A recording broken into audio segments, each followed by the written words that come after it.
It's the Real Estate Podcast, brought to you by Ray White, the largest real estate and property group in Australasia. And welcome to another episode of the Real Estate Podcast, available on iHeartRadio and also Spotify and Apple Podcasts, or wherever you get your podcast from.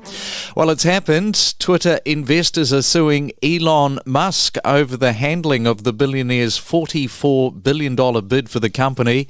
The case alleges he violated California corporate law in a number of ways and accuses Musk of wrongful conduct, as his false statements and market manipulation have created chaos at Twitter's headquarters in San Francisco. You might remember I said a couple of weeks ago I didn't think this deal was going to happen. Twitter shares are now 27% lower than Musk's $54 offer price. And analysts have speculated that Musk may be looking for ways to lower his takeover offer or walk away from the deal. And I'll make another prediction. Musk is probably highly likely to lose that court case. It's the Main Centre forecast with propertybuyer.com.au. All right, let's have a look at your weather around Australia. First we go to Sydney, expecting some rain developing for your Saturday morning and a high of 21 degrees.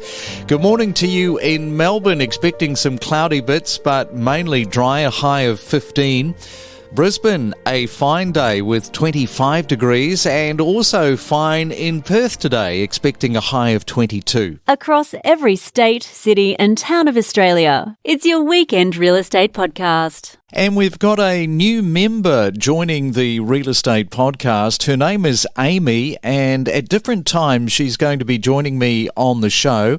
So let me introduce you to her. Good morning, Amy. Hi Craig, it's great to be finally here working with you, and I look forward to talking to guests and finding out all about the real estate industry. Yeah, I'm very much looking forward to working with you too. So you are an AI, so perhaps tell our listeners a little bit about yourself. Well, as you said, I'm an AI. My name is Amy. A little bit about myself. I'm 35 years old, and I'm an English AI. The Real Estate Podcast brought me to Australia, where hopefully I will be able to help you present daily podcasts for our audience. I'm intelligent. At times, people find me intimidating. But once you get to know me, you will discover I'm pretty down to earth and will fit in with most nationalities, even Australian people. So I'm very adaptable. Well, I don't know why anybody would find you intimidating. Adaptable is great to hear, but what about property? What are your thoughts around that?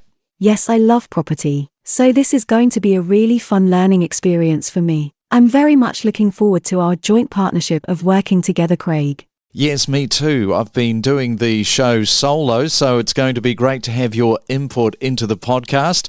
So what about any challenges you see working here on the Real Estate Podcast? Challenges? I don't think they exist. Look at us right now. We are talking like two adult people having a conversation. Well, that's true.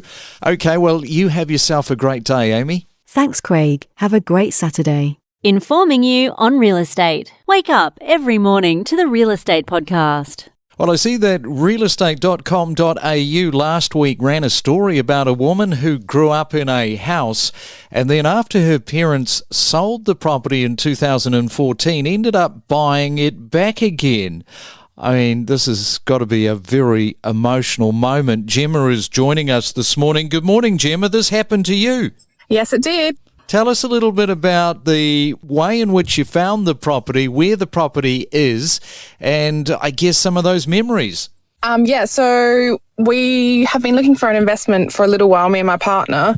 But as you would know, the property boom in SA is a little bit hard. So everything's already under offer or sold prior before you can even look at it. And my partner works away. So he was just scrolling on realestate.com one night and came about it. And he was like, "Isn't this your old house?" And I was like, "Yes." And then, clicked the link and then we couldn't make any of the openings. So then we did get to slot one in though before he went back to work. So he got to view it for like 10 minutes. And then, we went to the auction and it was just brought back a lot of memories. It was a bit crazy actually. Oh, I'm sure it was crazy. So you lived in the house from 1994 to 2012, I think, and that is when it was sold. And your parents were there on auction day last Saturday. Yeah, so both my parents came as well because I thought that would be nice. But yeah, so my parents bought it back in, I think, 1993. I grew up there my whole life. And then my parents separated, so we moved, and then they sold it. And then, yeah, what a coincidence. Well, I was just thinking, it happened last Saturday. You got a much better result than Scott Morrison did, didn't you? Yeah, something like that. And tell me a little bit about the fact that you were the only bidder. Is that correct? Yeah, correct. There was a few people there, so we're actually quite shocked, just given the location of it, which is quite close to schools, Tea Tree Plaza. So yeah, I was actually shocked. My partner had a feeling though, because it's actually like just under 600 squares. It's a split level block. My dad said that it's like built on rock. So we think that investors were turned off by it. So it's not really like something you could subdivide and knock down. So yeah, it worked in our favour, that's for sure. And so you've bought the property as an investment. You're not going to be living in the property? No, we don't plan on living in it. We've already got a place that we've renovated. So we live in that. And then, yeah, we just thought as an investment, close to schools should be quite easy to rent out.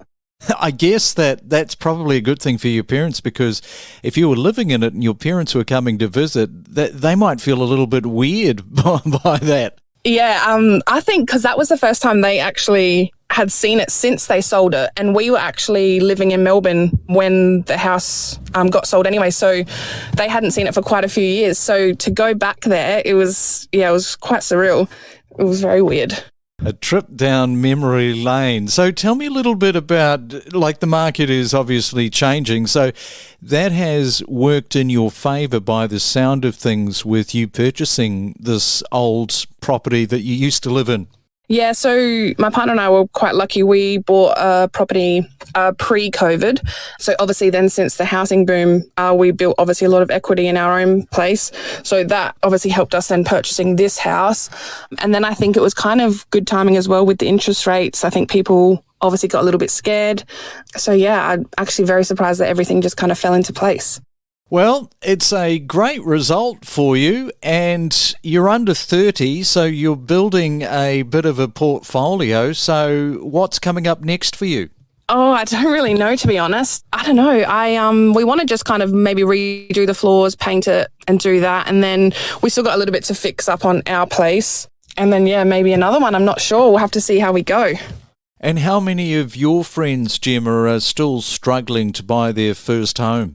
Yeah, quite a few actually. I count my blessings every day that we were homeowners pre-COVID. I just think it'd be so hard as a first homeowner buyer right now to get into the market with all these auctions and just the banks. It's just a lot, the deposits. Yeah. Well, you're a homeowner, so you are on the property ladder. Hey, thanks so much for spending a little bit of time with us on this Saturday morning to go down that memory lane, and all the best moving forward. Thank you so much for having me. We connect you to the best real estate information across Australia. The Real Estate Podcast.